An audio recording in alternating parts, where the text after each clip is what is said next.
सभी साथियों का एक बार पुनः करंट अफेयर के क्लास में जोरदार स्वागत करते हैं आप सभी का। और आज आप लोग कुछ स्क्रीन पर नाम लिखे हुए देख रहे होंगे। ये वो नाम हैं जिन्होंने सच में करके दिखाया, एसएससी जीडी का रिटन एग्ज़ाम क्वालिफाई करके दिखाया। और इसकी मुझे बहुत ही बड़ी खुशी है और इन सभी विद्यार्थियों को बहुत बहुत हार्दिक बधाई। भले ही छोटी सी ये जीत हो, लेकिन जीत तो जीत होती है। एग्ज़ाम निकलने का तो एग्ज़ाम निकलता है। एसएससी जीडी कोई बहुत बड़ा एग्ज़ाम नहीं था, लेकिन उसके बावजूद भी लोगों ने कर दिखाया, विश्वास पर हमारे खरे उतरे।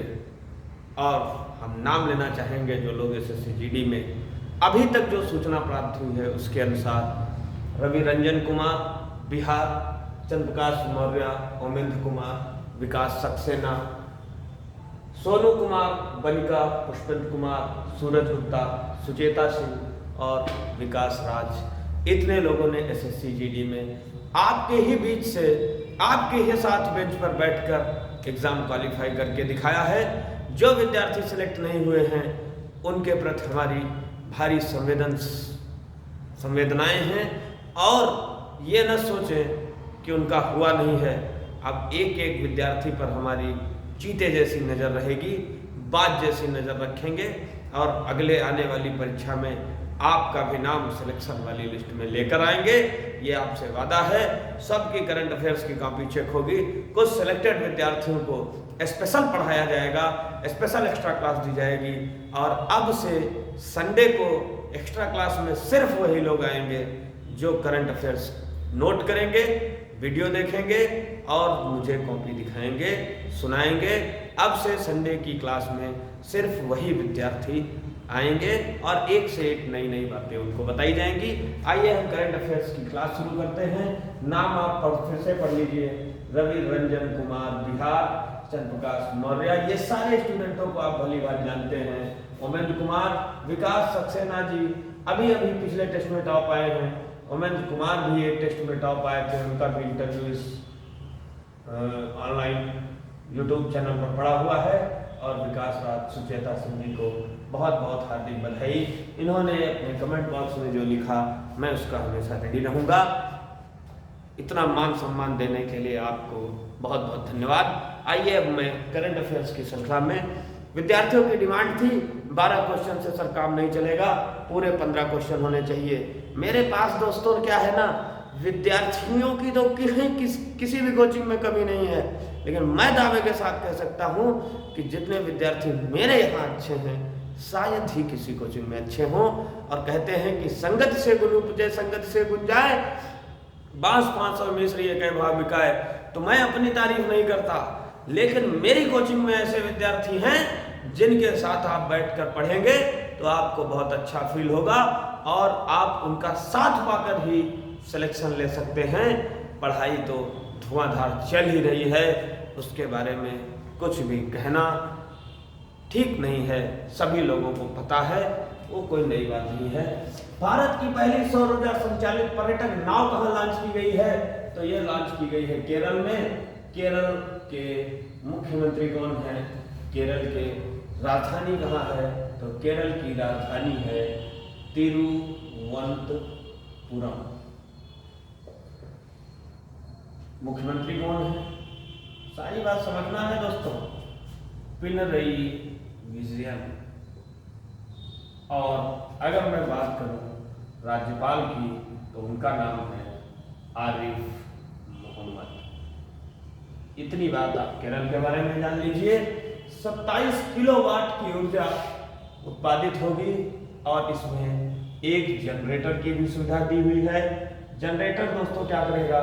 लिफ्ट और एयर कंडीशनर को शुरू रखेगा जनरेटर।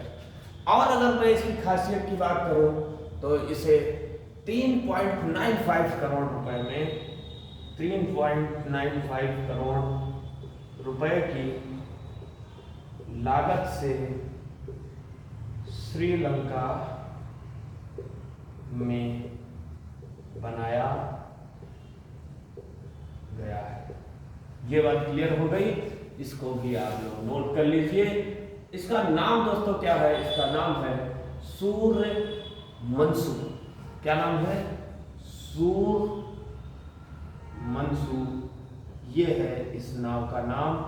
याद रखिएगा, किसी भी प्रतियोगी परीक्षा में पूछा जा सकता है।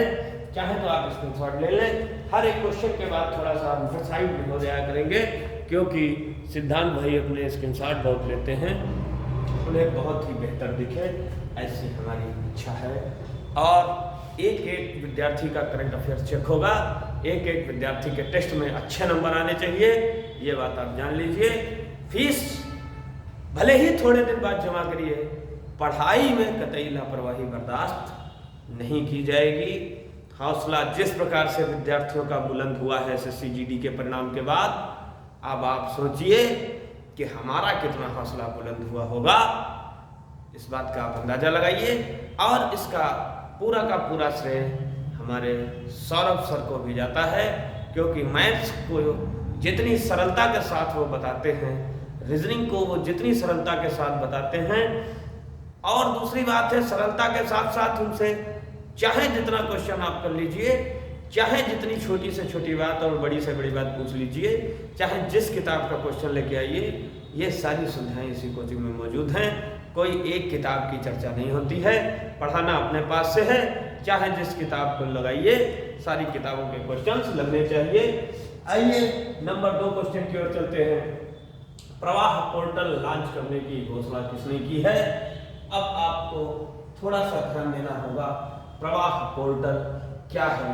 रेगुलेटरी प्रक्रिया को सरल व सुगम बनाने के लिए प्रवाह पोर्टल लॉन्च किया गया है। किसने लॉन्च किया है? तो ये आरबीआई ने लॉन्च किया है।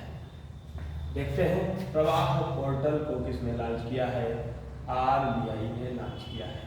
RBI reserve bank of India, स्थापना 1 अप्रैल 1935,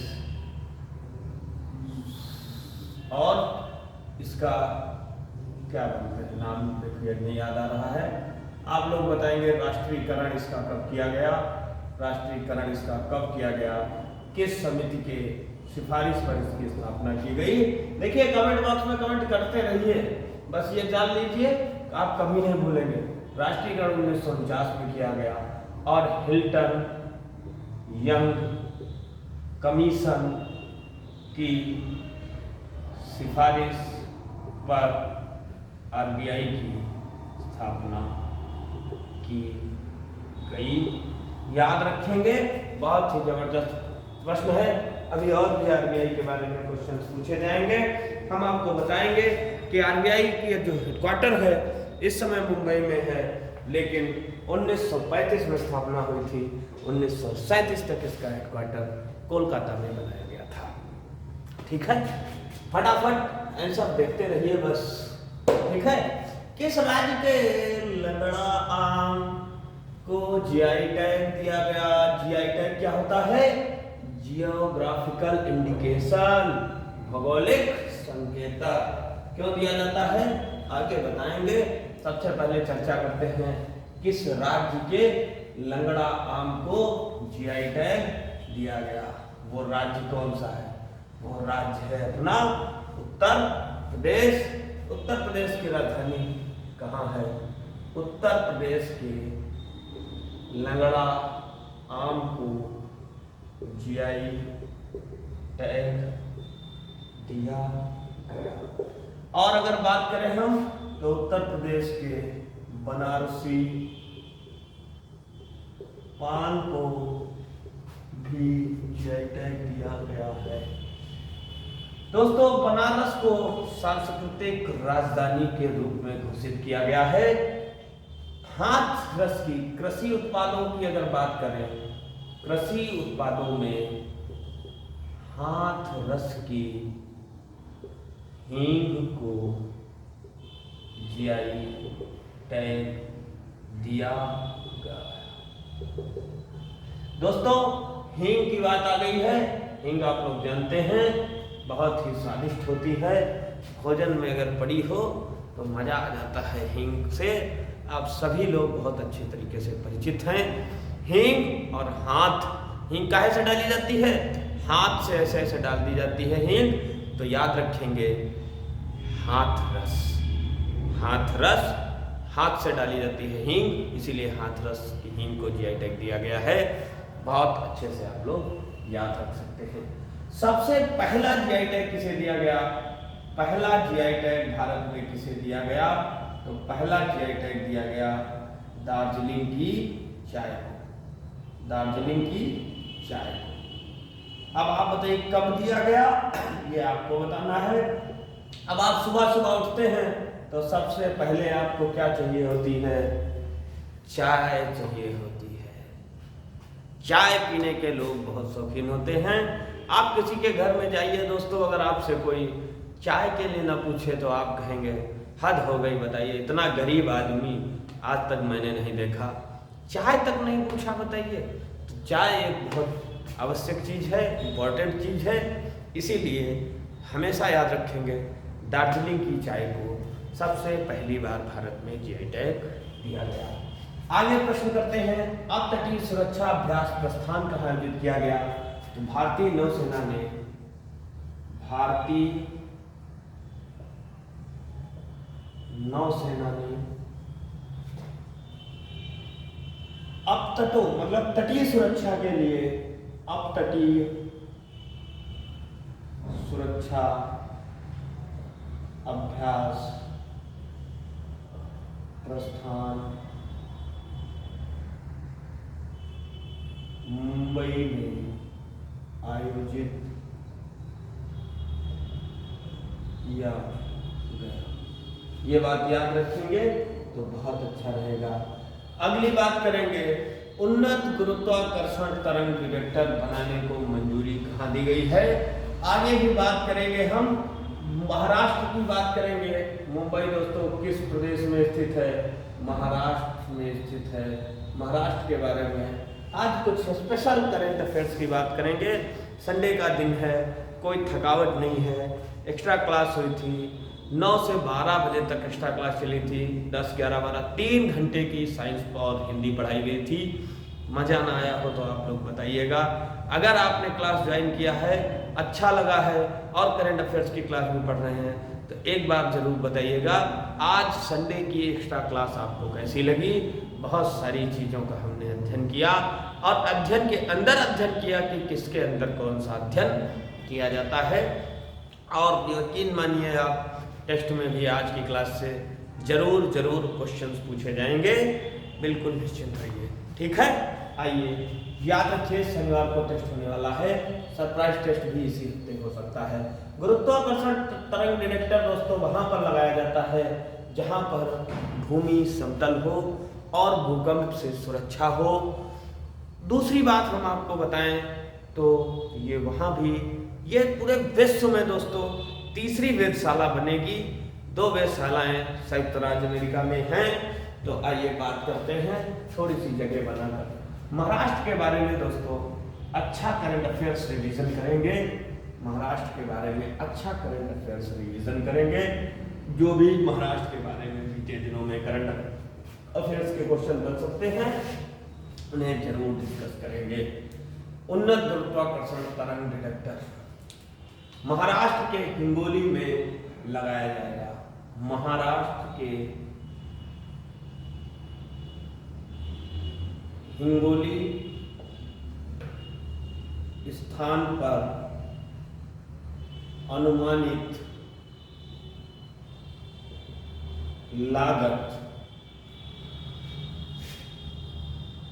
600 करोड़ रुपए से 2030 तक पूरा होने की उम्मीद है। और क्या लगाया जाएगा वो मैंने नहीं लिखा है, वो यहाँ क्वेश्चन में लिखा हुआ है। उन्नत गुरुत्वाकर्षण तरंग डिटेक्टर यह विश्व की तीसरी वेधशाला होगी। क्लियर हो गई बात। अब बात करते हैं महाराष्ट्र में। तो महाराष्ट्र के लातूर में स्टैचू ऑफ नॉलेज बनाया जाएगा। किसकी मूर्ति लगाई जाएगी आप बताएंगे। भिखारी मुक्त पहल सबसे पहले किसने शुरू की है? तो भिखारी मुक्त पहल नागपुर ने शुरू की है। दिव्य कला मेला कहाँ शुरू किया गया? दिव्यांगों के लिए दिव्य कला मेला की शुरुआत की गई और वो भी कहाँ की गई? मुंबई में की गई। ये महाराष्ट्र के बारे में इंपॉर्टेंट करंट अफेयर्स आप सभी लोग याद रखेंगे, क्वेश्चंस पूछे जाएंगे। ठीक है। अब हम आगे बात करते हैं पूर्वोत्तर राज्यों में सर्वश्रेष्ठ प्रदर्शन करने वाला ई खरीद। आप लोग सब लोग जानते होंगे ई खरीद में कौन सा राज्य सबसे ज्यादा अच्छा प्रदर्शन किया है? क्वेश्चन नंबर 6 है। तो मैं आपको बताता हूँ और उस राज्य का नाम है त्रिपुरा। त्रिपुरा से संबंधित एक करंट अफेयर्स मैंने बताया था कि महाराजा, आगे आप बताइए किसकी मूर्ति का शिलान्यास किया गया, प्रतिमा का अनावरण किया गया? मैंने शनिवार को करंट अफेयर्स में पूछा था। पिछली कक्षाओं के क्वेश्चंस मैं आपसे पूछता रहूंगा। जो भी होशियार होनहार विद्यार्थी हैं बताते रहेंगे और मैं आपको कुछ और इम्पोर्टेंट करंट अफेयर्स बता रहा हूँ। त्रिपुरा में चुनाव आयोग ने मिशन 929 शुरू किया है। और अगर मैं दूसरी बात बताऊं, त्रिपुरा सरकार ने अमर सरकार पोर्टल लॉन्च किया है। अमर सरकार पोर्टल लॉन्च किया है। और अगर मैं आपको बताऊं तो त्रिपुरा राज्य सरकार ने अर्न विद लर्न योजना शुरू की है। मुख्यमंत्री चा श्रमिक कल्याण प्रकल्प योजना, मुख्यमंत्री चा श्रमिक कल्याण प्रकल्प योजना शुरू की है। ये सारी चीजें त्रिपुरा राज्य में शुरू की गई हैं। इन्हें आप विशेष तौर पर याद रखेंगे। पिछली कक्षाओं में भी हमने बताया है, आज भी मैंने बताया है। भाई याद करेंगे, नोट करेंगे, पेपर में पूछे जाते हैं। जो भी लोग सफल हुए हैं आप आइए करंट अफेयर्स की कॉपी इन लोगों को दिखा दें। इन लोगों की कॉपी देख लीजिए करंट अफेयर्स की। अगर इन लोगों की कॉपी बनी हो और ये पढ़ते हो, टेस्ट देते हो, लगातार रिवीजन करते हो, तो फिर आप भी करिए। मैं ये चाहता हूँ आप भी पढ़िए, आप भी अपने माता पिता का नाम रोशन करिए, आप भी तैयारी अच्छी करिए। कर ही रहे हैं तो दमदार तैयारी करिए, सिलेक्शन लेके जाइए। जब आप सिलेक्शन लेके जाएंगे आपके माता पिता के साथ हम भी बहुत ही ज़्यादा खुश होंगे, इसका आप विश्वास मानिए। ठीक है, आइए अगले प्रश्न की ओर चलते हैं। वर्तमान में रेपो रेट क्या है? अभी क्या है दोस्तों, रेपो रेट अपरिवर्तित रखी गई है। तो आपको याद रखना है रेपो रेट कौन तय करता है। कौन सा क्वेश्चन है? 7 नंबर क्वेश्चन है रेपो रेट। तो रेपो रेट RBI तय करता है और RBI की स्थापना वगैरह मैंने आपको अभी बताया था। आपको कुछ बताते हैं, यहाँ पर जानकारी देते हैं रेपो रेट और रिवर्स रेपो रेट के बारे में। बाकी मैं बैंक दर और भी जो कुछ था वो सब मैं आपको बता चुका हूँ। अभी मैं सिर्फ रेपो रेट और रिवर्स रेपो रेट की बात करूँगा। इकोनॉमिक्स की जो भी स्टूडेंट्स क्लास ज्वाइन किए थे वे हमको बताएंगे बैंक दर क्या होती है और जो भी चीज़ें थी। कुछ पैसा बैंक के पास रखना होता है वो क्या कहलाता है, कुछ बैंक अपने पास पैसा रखता है उसे क्या कहते हैं, लॉन्ग टर्म के लिए जब कोई भी बैंक आरबीआई से पैसा लेती है उसे क्या कहते हैं, और एक दिन के लिए जब बैंक आरबीआई से पैसा लेती है तो उसे क्या कहा जाता है। ये सारी डेफिनेशंस मैं आपको बता चुका हूँ, आप कमेंट बॉक्स में बताएंगे, मैं उस कमेंट को पिन कर दूंगा। जिन विद्यार्थियों को नहीं पता है वे जरूर देखेंगे और जो सिलेक्शन लिए चुके हैं वो तो जरूर कमेंट करेंगे। रेपो रेट होती है दोस्तों जब कोई बैंक आरबीआई से पैसा लेती है बदले में आरबीआई से कुछ ब्याज लेती है तो उसे रेपो रेट कहते हैं।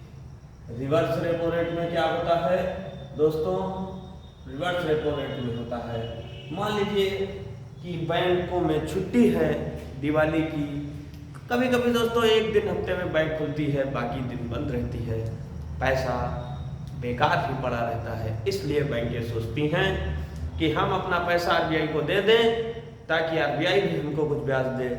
हमेशा रेपो रेट ज़्यादा होती है रिवर्स रेपो रेट से, फ्लक्चुएट होती रहती है, घटती बढ़ती रहती है। फिलहाल अभी के करंट अफेयर्स में ये अपरिवर्तित रही है जो कि 6.5% रही है। याद रखेंगे कभी भी किसी भी पेपर में ये क्वेश्चन आ सकता है। रेपो रेट और रिवर्स रेपो रेट के बारे में हमने बताया है, बाकी बहुत लंबी क्लास हो जाएगी अगर इकोनॉमिक्स की तरफ चलेंगे। मैं चाहता हूँ 30 से 35 मिनट में इस क्लास को समाप्त कर दिया जाए ताकि आप लोगों को भी कोई परेशानी ना हो। पढ़ने में जरूर समय देखा जाता है, बाकी फिल्म तो आप 3-4 घंटे की आराम से देख सकते हैं बिना बोर हुए। क्या करेंगे, दुर्भाग्य है इतनी सस्ती शिक्षा होने के बाद भी लोग शिक्षा की तरफ नहीं भागते हैं, बेरोजगार भी की मार झेलते रहते हैं और किस्मत को कोसते रहते हैं। तो ये बहुत ही बड़ा दुर्भाग्य है आजकल नौयुवाओं का। चलिए हमें क्या करना, हमारे पास जो आ गया वो हमारा अपना हो गया। विद्यार्थी है तो मैं विद्यार्थी नहीं समझता, आप अपना भाई समझकर हमसे पढ़िए, सब कुछ पूछिए, जहाँ पर भी आपको कोई किसी प्रकार की दिक्कत हो, कोई भी टॉपिक समझना हो, आप एक बार बोल कर देखिए। रेपो रेट हो गई। अब मैं बात करूंगा किस देश ने तियानलोंग 2 रॉकेट का सफल परीक्षण किया है, उस देश का नाम आपको बताते हैं। उस देश का नाम क्या है और उसकी एक स्पेस एजेंसी क्या है, तो लिखिए 8 नंबर क्वेश्चन का आंसर। चीन की स्पेस कंपनी है, चीन की स्पेस कंपनी है जिसका नाम है स्पेस पायनियर, स्पेस पायनियर। अब इसमें क्या दिक्कत है, रूस नहीं, चीन चीन की स्पेस कंपनी है। तो चीन और भारत को क्या चाहिए दोस्तों, चीन और भारत को स्पेस चाहिए। स्पेस क्यों चाहिए, स्पेस इसलिए चाहिए क्योंकि 62 के युद्ध के बाद हमारा चाइना के साथ 36 का आंकड़ा रहता है और अभी अभी अरुणाचल प्रदेश के 11 स्थानों का नाम बदल लिया है और वो कहता है कि ये हमारे चीन का हिस्सा है और जो भी पार्ट चीन ने कब्जा कर रखा है उसे अक्साई चीन बोलते हैं। वो दिन दूर नहीं है जब अक्साई चीन हमारे भारत के अंदर होगा और पीओके भी हमारे भारत के अंदर होगा और वो दिन भी दूर नहीं है। हो सकता है कोई ऐसा व्यक्ति या कोई ऐसा महापुरुष आ जाए जो हमारे अखंड भारत का सपना पूरा कर दे। भारत तो हमारा अफगानिस्तान से लेकर म्यांमार तक है, तो अब और भारत के टुकड़े नहीं होने चाहिए। अब कोई भी राज्य कहीं से भी टूटेगा नहीं। भारत का नक्शा हमारा जो पुराना वाला है वही भारत मुझे फिर से चाहिए। भारत, अखंड भारत जो हमारा था वो हमें फिर से चाहिए। हमारा भारत हिंदकुश पर्वत से लेकर अराकाम पर्वत श्रृंखला तक था, भारत अफगानिस्तान से लेकर भारत म्यांमार तक है, ठीक है। इसको बात को हमारी ऊपर तक पहुंचाया जाए और हमारा अखंड भारत हमें वापस लौटाया जाए। आइए अगले प्रश्न की ओर चलते हैं। चीन की स्पेस कंपनी है स्पेस पायनियर, इसी ने लॉन्च किया है तियान लोंग 2 रॉकेट। चीन की दोस्तों राजधानी कहाँ है और चीन की मुद्रा क्या है और चीन के राष्ट्रपति कौन हैं, ये बात कौन बताएगा। भारत और चीन के बीच कितनी सीमा साझा होती है, भारत और चीन के बीच जो लाइन है मैकमोहन रेखा, वो किस प्रदेश के समानांतर खींची गई है, इन सारी बातों को डिस्कस करेंगे और बता भी सकते हैं। राजधानी दोस्तों बीजिंग है और मुद्रा रेनबी है। और एक क्वेश्चन आपके लिए है। अगली बात करते हैं, सरस्वती दयानंद सरस्वती जी की 200वीं जयंती समारोह का उद्घाटन कहाँ किया गया, कहाँ किया गया दोस्तों। स्वामी दयानंद सरस्वती जी, आ जाइए स्वामी दयानंद सरस्वती जी के बारे में कुछ चर्चा करते हैं। स्वामी दयानंद सरस्वती जी, हम तो आपको सारी चीजें बताने वाले थे, इनका जन्म स्थान, इनका कैसे कहा क्या हुआ, लेकिन फिर वीडियो मैंने सोचा लंबी हो जाएगी, लेकिन मैं आपको बहुत इंपॉर्टेंट जानकारियां जरूर दे दूंगा, क्योंकि इनके बचपन का नाम जो है वो क्या है, बचपन का नाम इनके है मूल शंकर। बचपन का नाम दोस्तों मूल शंकर है। वेदों के प्रचार के लिए, वेदों के प्रचार के लिए, वेदों के प्रचार के लिए मुंबई में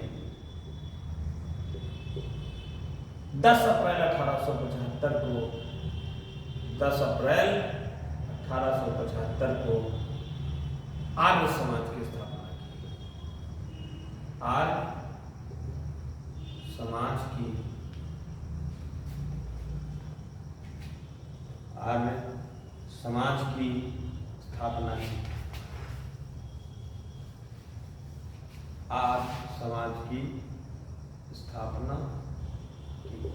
और इन्होंने एक नारा दिया, इनका सबसे अच्छा और फेमस नारा है, वेदों की ओर लौटो। याद रखना आप इस बात को, ये नारा भी बहुत बार पूछा गया है। और जो क्वेश्चन था स्वामी दयानंद सरस्वती जी की 200वीं जयंती का उद्घाटन कहाँ हुआ समारोह का, तो वो दोस्तों नई दिल्ली में हुआ है।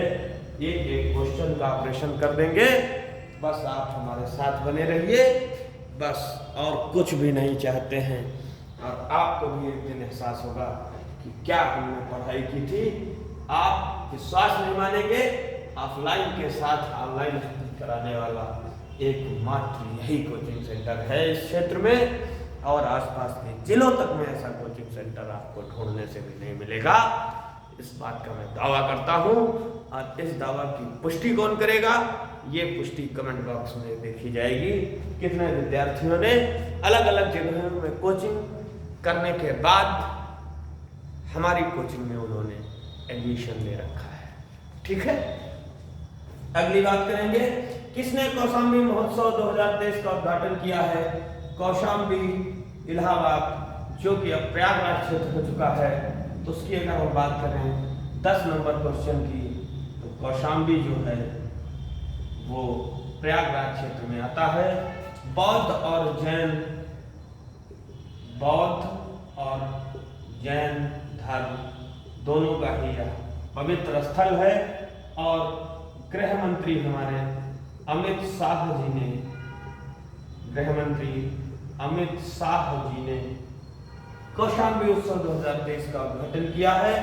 इनके पास एक और भी मंत्रालय है जिसे सहकारिता मंत्रालय कहते हैं। और आप लोग अभी बताइएगा कि हनुमान जी की कितनी लागत से कितनी फीट की प्रतिमा का अनावरण किया गया है और किसने कहां पर किया है। जो कुछ भी आपको मालूम है उसे आप आज का अगर कमेंट बॉक्स में लिख देंगे कल की क्लास को पढ़कर, तो मेरा दावा है आप कभी भी भविष्य में भूलेंगे नहीं। इस बात का आप यकीन मानिए, विश्वास करिए हमारी बात का। जिन लोगों ने विश्वास किया है वे अवश्य ही सफल हुए हैं। तो आइए अगले प्रश्न की ओर चलते हैं। अडानी पावर लिमिटेड ने किस देश में बिजली सप्लाई शुरू की है? अडानी पावर लिमिटेड, अब भी अडानी जी ने अपना एक पावर प्लांट शुरू किया है। 11 नंबर क्वेश्चन का आंसर देखिए। Adani power plant, Adani power limited, तो क्या हुआ दोस्तों, झारखंड में अभी एक पावर प्लांट इनका रुका हुआ था, उसको शुरू कराया है, उसका संचालन शुरू हो गया है, जिसमें बांग्लादेश को बिजली सप्लाई की जाएगी। बांग्लादेश हमारे भारत देश से सबसे अधिक सीमा साझा करता है। कौन सा देश है? बांग्लादेश। लगभग 4096 किलोमीटर सीमा साझा होती है बांग्लादेश से। क्या कोई विद्यार्थी बांग्लादेश से सटे हुए भारतीय राज्य कमेंट बॉक्स में बता सकता है? देखिए, होमवर्क तो आपको मिलेगा ही मिलेगा, क्योंकि आप अन्य चैनल से पढ़िए, नो होमवर्क। इस चैनल पर क्या है, इस चैनल पर अधिकांश विद्यार्थी हमारे इन कोचिंग के हैं, तो उनका होमवर्क मुझे चाहिए। कमेंट बॉक्स में कमेंट जरूर करेंगे। अभी तो विद्यार्थी बहुत बढ़ चढ़कर हिस्सा ले रहे हैं कमेंट बॉक्स में, तो मैं ज़्यादा नाम नहीं ले पा रहा हूँ सबके, लेकिन जितना करंट अफेयर्स मैंने दिया है, अगर सारा कुछ आप नोट करेंगे, कमेंट करेंगे, फिर कॉपी पर लिखेंगे, निश्चित ही आपको याद हो जाएगा। कल की क्लास में संभवतः प्रयास किया जाएगा सभी विद्यार्थियों का नाम लेने की, ताकि उनके साथ वाले थोड़ा सा जगें। किस राज्य ने पहली महिला सहकारी महिला निधि शुरू की है? अभी आपने ले लिया होगा स्क्रीनशॉट, नहीं लिया है तो ले लीजिए। मैं मिटाने जा रहा हूँ, बोर्ड साफ करने जा रहा हूँ, काफी प्रश्न के आंसर लिखे हुए हैं, तो आप ले सकते हैं स्क्रीनशॉट अगर आप इंटरेस्टेड हैं तो। नहीं तो फिर सकल पदार्थ हैं जग माही, कर्महीन नर पावत नाही। 12 नंबर क्वेश्चन का आंसर देखेंगे। किस राज्य सरकार ने पहली सरकारी निधि महिला निधि की शुरुआत की है? अब आप समझिए, महिलाएं किसके साथ रहती हैं? महिलाएं उसके साथ रहती हैं दोस्तों जो वाकई में राजा होता है। और राजाओं की भूमि किसको कहते हैं? हमने आपको बता रखा है, राजाओं की भूमि कहते हैं राजस्थान को। और अगर एक दूसरी बात बताएं तो घर पर राज किसका होता है? घर पर राज होता है महिलाओं का, और महिलाओं का राज होता है, इसलिए महिला निधि शुरू की गई है राजस्थान में। इस बात को याद रखेंगे। राजस्थान ने 30 मार्च को अपना स्थापना दिवस मनाया है, और 31 मार्च की क्लास में राजस्थान के बारे में एवरीथिंग लिखा हुआ है। नोट कर लीजिए, समझ लीजिए आप, इससे बेहतरीन क्लास आपको नहीं मिलेगी। अगर उसके बाद भी नहीं पढ़ रहे हैं ना, तो कोई पढ़ाने वाला माइकल लाल पैदा नहीं हुआ आज तक। फोर्थ द्वारा अरबपतियों की सूची में कौन शीर्ष पर रहा है? 13 नंबर क्वेश्चन देखते हैं। फर्स्ट बताऊंगा, सेकंड बताऊंगा, थर्ड बताऊंगा, तीनों याद रखने पड़ेंगे। फर्स्ट नंबर पर है बर्नार्ड अर्नोल्ड। सेकंड नंबर पर है एलन मस्क। कितने अरब का इनका नुकसान हुआ था वो आप बताएंगे। कितने करोड़ रुपए की संपत्ति का लॉस हुआ था, और एकदम से एक साथ खोने वाले पहले व्यक्ति बन गए थे। थर्ड नंबर पर है जेफ बेजोस, ये बताएंगे। स्पेस एक्स एजेंसी के मालिक है एलन मस्क। ठीक है। वित्त वर्ष 2022-23 में जीआई टैग सूची में कौन दोस्तों शीर्ष पर रहा? 14 नंबर क्वेश्चन का आंसर है केरल। 1 school 1 IAS। कौन सा राज्य शीर्ष पर रहा? तो केरल राज्य रहा। केरल के तट को क्या कहते हैं? कितनी बार क्वेश्चन पूछा गया है, केरल को तट को क्या कहते हैं, ये बताना है। ठीक है, आइए बात करें। जीआई टैग की सूची में शीर्ष स्थान पर रहा है केरल। ठीक है, अब मैं बात करता हूं 15 नंबर और आज के आखिरी क्वेश्चन के बारे में। यहां तक अगर आप क्लास देख रहे हैं तो आप पढ़ाई में वाकई में बहुत ही ईमानदार स्टूडेंट हैं, बहुत ही ईमानदार विद्यार्थी हैं। हमारी शुभकामनाएं और आपके माता पिता का आशीर्वाद आपके साथ में है। आप हार तो बिल्कुल सकते ही नहीं हैं। हाँ, सीखने के लिए आप प्रैक्टिस करते रहिए, बस अपना प्रयास पूरा करिए, बाकी सब ऊपर वाले पर छोड़ दीजिए। आपके माता पिता का आशीर्वाद है आपके साथ में, हमारी शुभकामनाएं हैं, आपके इष्ट मित्रों का सहयोग है, कोचिंग में जो विद्यार्थी हैं उनका सहयोग है, तो इसलिए आप जरूर सफल होंगे। मैं एक बार पुनः ये कहना चाहता हूँ कि संगत से गुण उपजाएं, संगत से गुण जाएं, बांस फांस और मिश्री एक ही भाव बिकाए। संगत से गुण उपजाएं, संगत से गुण जाएं, बांस फांस और मिश्री एक ही भाव बिकाए। आप अच्छे दोस्तों की संगत करेंगे, अच्छी क्लास करेंगे, अच्छा माहौल मिलेगा, निश्चित ही आपको सफलता मिलेगी, इसमें कोई भी दुविधा या दो राय नहीं है। किस राज्य सरकार ने लोकतंत्र प्रहरी सम्मान अधिनियम को निरस्त कर दिया है? लोकतंत्र, थोड़ा सा बताना पड़ेगा इसके बारे में। लोकतंत्र प्रहरी सम्मान अधिनियम, देखिए दोस्तों, जब हमारे देश में 1975 से लेकर 1977-78 तक जब इमरजेंसी लगी थी, उस समय दोस्तों जो लोग जेल में डाल दिए गए थे उनको 15,000 से लेकर 20,000 तक पेंशन मिलती थी। उनको 15 से 20,000 रुपए तक पेंशन दी जाती थी, जैसे स्वतंत्रता संग्राम सेनानियों को दी जाती है, ठीक उसी प्रकार से मिलती थी, जिसे अब समाप्त कर दिया है। वो राज्य है हिमाचल प्रदेश। हिमाचल प्रदेश। अब क्या हुआ? अब ये हुआ दोस्तों, इसके अंतर्गत इनकी जो पेंशन थी वो क्या हुई? वो चली गई। पेंशन चली गई ना, तो चल से याद रखना है, चली गई हिमाचल प्रदेश, हिमाचल प्रदेश से चली गई। याद रखने के लिए आपको विधिवत एक शब्द का एक पहचान दी जाती है, ताकि आपको करंट अफेयर्स याद रहे। लगातार 15 क्वेश्चन आपको मिल रहे हैं, इसके साथ आपके 50-60 क्वेश्चन इस छोटी सी क्लास में पूरे हो जाते हैं। हमारी शुभकामनाएं आपके साथ में हैं, और आप अगर पूरी क्लास देख रहे हैं तो आप बहुत अच्छे विद्यार्थी हैं। ईश्वर आपको दीर्घायु और जल्दी ही सफलता दिलाए।